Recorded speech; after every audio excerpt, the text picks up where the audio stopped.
অরণ্যের অন্ধকারে একটা নাম উচ্চারণ হলেই মানুষ কাঁপত, কালী ডাকাত। কিন্তু সবাই জানতো না কালী ছিল না খারাপ মানুষ, সময়ের অন্যায় তাকে অপরাধী বানিয়েছিল। এক রাত্রে অপারেশন চলাকালে প্রথম মুখোমুখি হয় এসপি মাধুরী সেন আর কালী ডাকাত। চারদিক থেকে পুলিশ বন্দুক তাক করেছে, কিন্তু মাধুরী শান্ত গলায় বললেন, বন্দুক নামাও, আমি তোমাকে আঘাত করতে চাই না। কালী হতভম্ব হয়ে তাকিয়ে থাকে। যে মহিলা এসপি কঠোরতার জন্য পরিচিত, তার চোখে কালী প্রথমবার সহানুভূতি দেখল। সেই রাত থেকেই দুজনের মধ্যে জন্ম নেয় একটা অদ্ভুত সম্পর্ক। আইনের চোখে নিষিদ্ধ, কিন্তু হৃদয়ের চোখে সত্যি। জঙ্গলের নিস্তব্ধতায় লুকিয়ে লুকিয়ে কথা, দুজনের ভয়ের থেকেও বড় হয়ে ওঠে টান।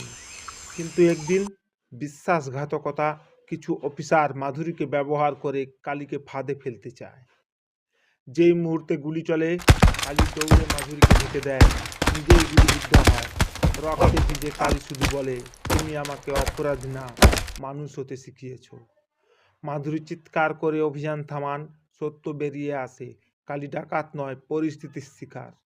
মাস কয়েক পর জেল থেকে বেরিয়ে আসে কালী, আর জেল গেটের সামনে দাঁড়ানো মাধুরী নরম গলায় বলেন, এবার ডাকাত নয়, মানুষ হয়ে আমার পাশে থাকবে। কালী শুধু হাসে, সব সময় মাধুরী। এভাবেই অরণ্যের অন্ধকারে জন্ম নিল এক অসম্ভব কিন্তু অমর প্রেমের গল্প। ভালো লাগলে লাইক, সাবস্ক্রাইব।